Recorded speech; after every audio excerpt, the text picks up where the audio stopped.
कुरिन्थियों के नाम पौलुस प्रेरित की पहली पत्री 15वां अध्याय। हे भाइयों, मैं तुम्हें वही सुसमाचार बताता हूँ जो पहले सुना चुका हूँ, जिसे तुमने अंगीकार भी किया था और जिसमें तुम स्थिर भी हो। उसी के द्वारा तुम्हारा उद्धार भी होता है, यदि उस सुसमाचार को जो मैंने तुम्हें सुनाया था स्मरण रखते हो। नहीं तो तुम्हारा विश्वास करना व्यर्थ हुआ। इसी कारण मैंने सबसे पहले तुम्हें वही बात पहुंचा दी जो मुझे पहुंची थी, कि पवित्र शास्त्र के वचन के अनुसार यीशु मसीह हमारे पापों के लिए मर गया और गाड़ा गया, और पवित्र शास्त्र के अनुसार तीसरे दिन जी भी उठा, और कैफा को तब 12 को दिखाई दिया, फिर 500 से अधिक भाइयों को एक साथ दिखाई दिया, जिनमें से बहुतेरे अब तक वर्तमान हैं, पर कितने सो गए।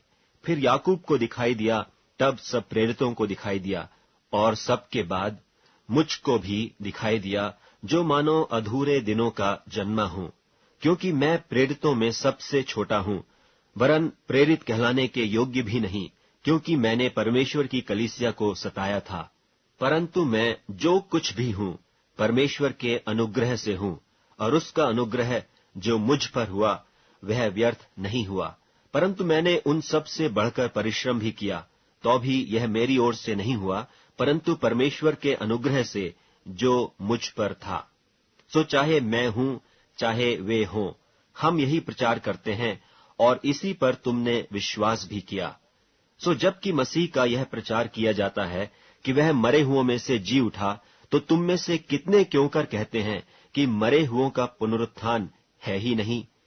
यदि मरे हुओं का पुनरुत्थान ही नहीं, तो मसीह भी नहीं जी उठा, और यदि मसीह नहीं जी उठा, तो हमारा प्रचार करना भी व्यर्थ है, और तुम्हारा विश्वास भी व्यर्थ है। वरन हम परमेश्वर के झूठे गवाह ठहरे, क्योंकि हमने परमेश्वर के विषय में यह गवाही दी कि उसने मसीह को जिला दिया, यद्यपि नहीं जिलाया, यदि मरे हुए नहीं जी उठते।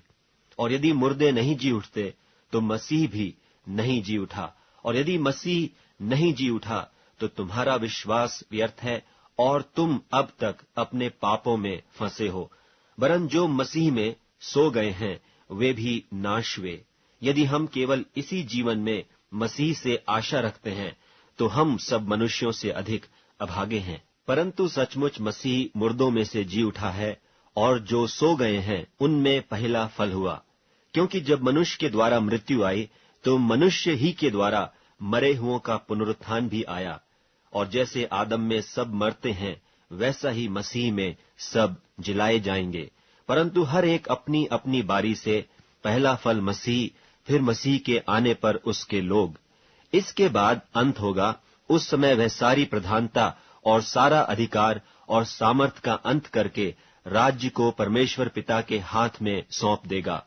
क्योंकि जब तक कि वह अपने बैरियों को अपने पांवों तले न ले आए, तब तक उसका राज्य करना अवश्य है। सबसे अंतिम बैरी जो नाश किया जाएगा वह मृत्यु है, क्योंकि परमेश्वर ने सब कुछ उसके पांवों तले कर दिया है। परंतु जब वह कहता है कि सब कुछ उसके अधीन कर दिया गया है, तो प्रत्यक्ष है कि जिसने सब कुछ उसके अधीन कर दिया वह आप अलग रहा।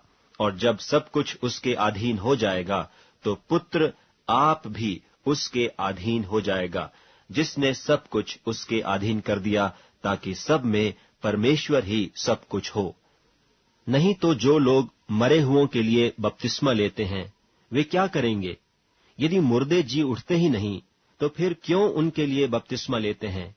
और हम भी क्यों हर घड़ी जोखिम में पड़े रहते हैं?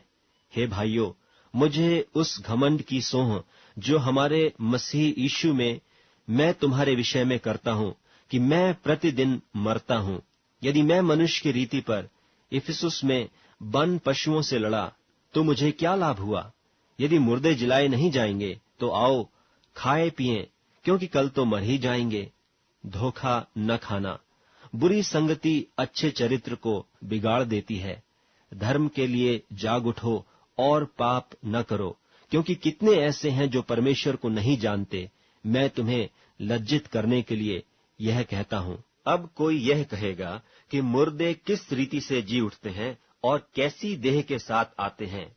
हे निर्बुद्धि, जो कुछ तू बोता है जब तक वह न मरे जिलाया नहीं जाता।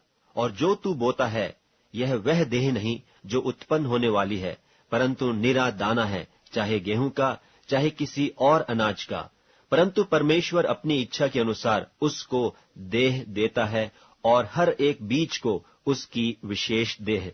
सब शरीर एक सरीखे नहीं, परंतु मनुष्यों का शरीर और है, पशुओं का शरीर और है, पक्षियों का शरीर और है, मछलियों का शरीर और है। स्वर्गीय देह हैं और पार्थिव देह भी हैं, परंतु स्वर्गीय देहों का तेज और है और पार्थिव का और। सूर्य का तेज और है, चांद का तेज और है, और तारागणों का तेज और है, क्योंकि एक तारे से दूसरे तारे के तेज में अंतर है। मुर्दों का जी उठना भी ऐसा ही है। शरीर नाशमान दशा में बोया जाता है और अविनाशी रूप में जी उठता है। वह अनादर के साथ बोया जाता है और तेज के साथ जी उठता है।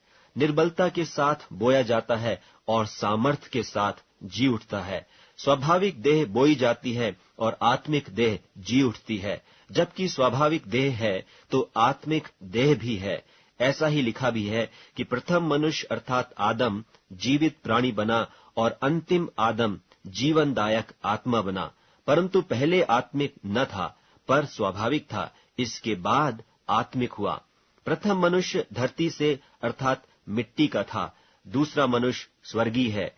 जैसा वह मिट्टी का था वैसे ही और मिट्टी के हैं, और जैसा वह स्वर्गीय है वैसे ही और भी स्वर्गीय हैं। और जैसे हमने उसका रूप जो मिट्टी का था धारण किया, वैसे ही उस स्वर्गीय का रूप भी धारण करेंगे।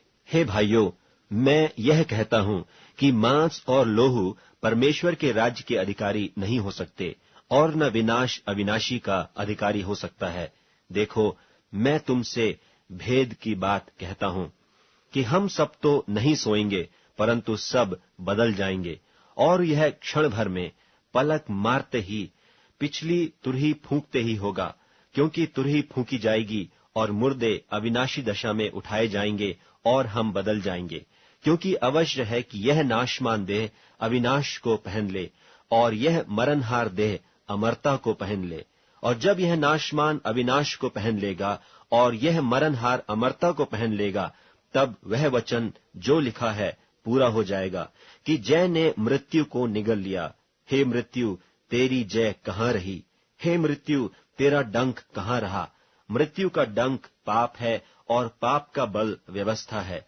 परंतु परमेश्वर का धन्यवाद हो जो हमारे प्रभु यीशु मसीह के द्वारा हमें जयवंत करता है। सो हे मेरे प्रिय भाइयों, दृढ़ और अटल रहो और प्रभु के काम में सर्वदा बढ़ते जाओ, क्योंकि यह जानते हो कि तुम्हारा परिश्रम प्रभु में व्यर्थ नहीं है।